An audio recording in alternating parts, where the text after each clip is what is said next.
नूह अलैहिस्सलाम सबसे पहले हिंदुस्तान में आए। नवेद शम्स उस्मानी कहते हैं कि कुरान में एक लफ्ज़ इस्तेमाल हुआ है तनूर, कि नूह अलैहिस्सलाम के ज़माने में तनूर से पानी निकलना शुरू हुआ।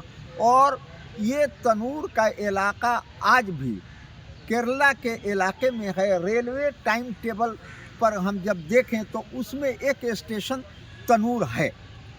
उसी तरह से नवेद शम्स उस्मानी कहते हैं कि नूह को असल में संस्कृत में महानूह कहा गया और वही डिस्टोर्ड होके मनु हो गया, क्योंकि जिस तरह से महर्षि को महर्षि और महाराज को महाराज बोल दिया जाता है।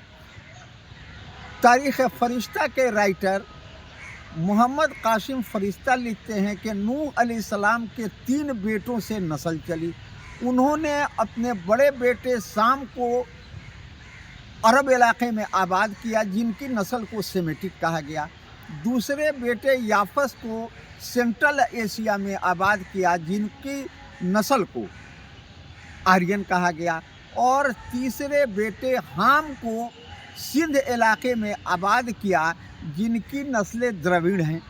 और इन्हीं हाम की नस्लें बाद में यूरोप में भी अफ्रीका में भी माइग्रेट की।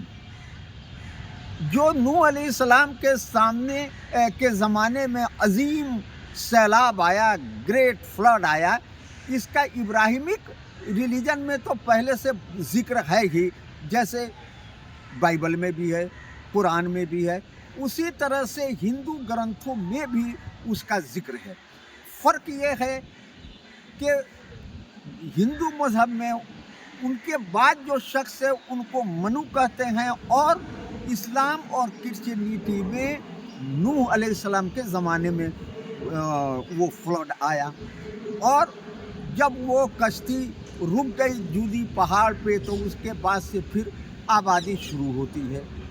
नूह अलैहिस्सलाम के हिंदुस्तान में आने और यहाँ पे आबाद होने के बहुत सारे सबूत मिलते हैं, क्योंकि नूह की ही नस्ल सेमेटिक थे और उन्हीं की नस्ल आर्यन थे, और हम मतलब कि भी उन्हीं की नस्ल थे। इस तरह से वो इन तीनों के ताल्लुकात आपस में बहुत ही अच्छे रहे।